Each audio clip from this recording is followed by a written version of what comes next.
విజయనగరం జిల్లాలో 40 ఏళ్ల రాజకీయ నేపథ్యం ఉన్న తమ కుటుంబం బోసా కుటుంబంపై పోరాడుతుందని, అలాంటిది తాను బోసా సత్యనారాయణ కాలు పట్టుకున్నానంటూ ప్రతిపక్షం సామాజిక మాధ్యమాల్లో దుష్ప్రచారం చేయడాన్ని తీవ్రంగా ఖండిస్తున్నానని ఎంఎస్ఎంఈ సెర్చ్ శాఖల మంత్రి కొండపల్లి శ్రీనివాస్ పేర్కొన్నారు.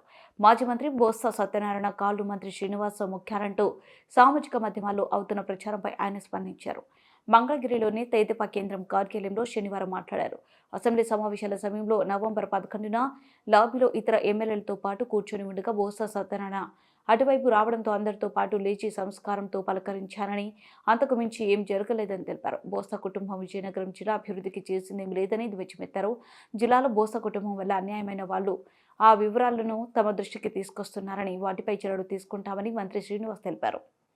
ప్రాజెక్ట్స్ అవ్వచ్చు, రైతువారి సమస్యల పట్ల చిత్తశుద్ధితో పరిష్కారం చూపించడం అవ్వచ్చు, ఇవన్నీ కూడా ఉత్తరాంధ్రలో ఒక కొత్త నాయకత్వం ఏర్పాటు చేస్తూ ఒక కొత్త మంచి ఆలోచన, అభివృద్ధి పట్ల ఉన్నటువంటి మంచి ఆలోచనతో ఈరోజు రాష్ట్ర ప్రభుత్వం కూటమి ప్రభుత్వం పెద్ద ఎత్తున ఒక మంచి పేరు తెచ్చుకునే క్రమంలో ఈరోజు ప్రతిపక్షం ఎవరైతే మీడియా వాళ్ళు ఉన్నారో గడిచిన 2 రోజులుగా ఒక ప్రచారం ఏదైతే చేస్తున్నారో దాన్ని పూర్తిగా నేను ఖండిస్తున్నాను.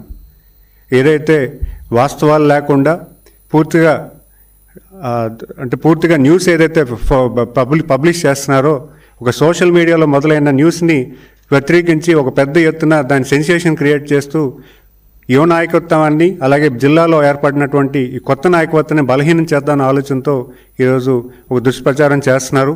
ముఖ్యంగా ఆ రోజు జరిగిన విషయం ఏంటంటే, ఈ అసెంబ్లీ నవంబర్ 11వ తారీఖున జరిగింది. ఆ అసెంబ్లీకి వెళ్తున్న క్రమంలో శాసనసభ్యులతో పాటు నేను కూడా కూర్చోవడం జరిగింది. అప్పుడే వచ్చిన ఆ బొత్స సత్యనారాయణ గారిని చూడంగానే అందరూ లేచి పలకరించారు. అది సంస్కారంతో పలకరించిన తప్పించి అక్కడ జరిగినటువంటిది ఏ క్రమం కూడా వాళ్ళు చెప్పినటువంటి పూర్తి స్థాయిలో అసత్య ప్రచారాలు తప్పించి దాంట్లో ఎటువంటి సత్యం లేదని నేను తెలియజేసుకుంటున్నాను. ఈరోజు ఉత్తరాంధ్ర జిల్లాల్లో మంచి వాతావరణం, కుటుంబ పరిపాలన నుంచి కూటమి పరిపాలనలోకి వచ్చాం.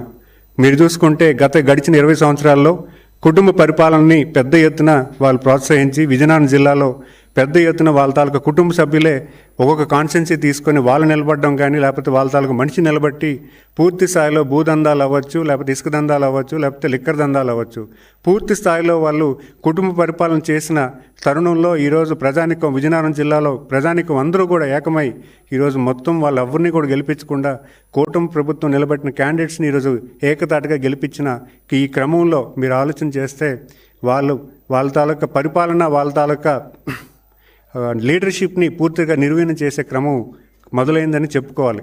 దాన్ని తట్టుకోలేక ఈరోజు ప్రతిపక్ష మీడియాలు వాళ్ళని బలపరచడానికి ఈరోజు మమ్మల్ని బలహీనం చేసే ప్రయత్నం చేస్తున్నారు తప్పించి ఇక్కడ ఉన్నటువంటి సత్యం ఎటువంటిది లేదని నేను చెప్పగలను. ఎందుకంటే మీరు చూసుకుంటే గడిచిన 40 సంవత్సరాల మా కుటుంబం రాజకీయ నేపథ్యం తాతయ్య గారి మీద అవ్వచ్చు, లేకపోతే బాబాయ్ గారి మీద అవ్వచ్చు, ఈరోజు నేను కంటెస్ట్ చేస్తున్నటువంటి ఫ్యామిలీ బొత్స కుటుంబం.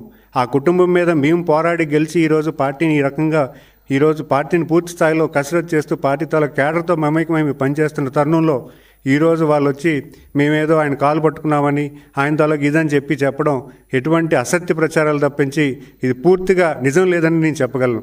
అంతేకాకుండా గడిచిన 20 సంవత్సరాల్లో విజయనగరం ప్రజానికం ఆ కుటుంబానికి 3 సార్లు మంత్రి పదవి కానీ, 3 సార్లు ఎంపీ కానీ, 3 సార్లు జిల్లా పరిషత్ కానీ ఇవ్వడం జరిగింది. అయితే విజయనగరం జిల్లాకి వాళ్ళు తీసుకొచ్చింది ఏంటని నేను అడుగుతున్నాను. విజయనగరం జిల్లాలో ఎటువంటి అభివృద్ధి తీసుకొచ్చారు? వాళ్ళు కుటుంబ పరిపాలన చేసుకొని జిల్లా మొత్తం దోచుకున్నారా కానీ ఈరోజు కుటుంబాన్ని విజయనగరం జిల్లాకు కానీ, విజయనగరం జిల్లా వాసులకు కానీ ఆర్థిక అభివృద్ధి కానీ ఎటువంటి అభివృద్ధికి తీసుకొచ్చారని నేను అడుగుతున్నాను. ఎటువంటి పరిశ్రమలు తీసుకొచ్చారా? లేకపోతే ఈరోజు మీరు చూసుకుంటే ఈరోజు కూడా విజయనగరం జిల్లాలో చాలామంది వలసలు వెళ్ళిపోయి పనిచేస్తున్నారు. ఈరోజు చాలామంది గ్రామాల్లో నాకు తెలిసి గజపతినగరం నియోజకవర్గాల్లో కొన్ని గ్రామాలు అయితే ఇంకా వలసలు 70-80% గ్రామాల్లో వలసలు వెళ్ళిపోయి పనిచేసుకున్న తరుణం ఉత్తరాంధ్ర జిల్లాల్లో. మరి అలాంటి ఈ తరుణంలో కూటమి ప్రభుత్వం ఏర్పడిన వెంటనే కొత్త ఆలోచనతో ఆ పరిశ్రమలు వచ్చే దశగా మేము అందరూ కూడా కలిసి సమిష్టి పూర్తిగా పనిచేస్తున్నాం. మీరు చూసుకుంటే రాష్ట్రంలో యువ నాయకత్వానికి బలపరుస్తూ 175లో 88 మంది కొత్త అభ్యర్థులు నిలబెట్టి గెలిపించిన వైనం. అంతేకాకుండా మీరు చూసుకుంటే జిల్లాలో ఉన్న 7 కాన్స్టిట్యున్సీస్లో కూడా 4 కొత్త అభ్యర్థులే. అలాగే 3 సీనియర్ అభ్యర్థులు.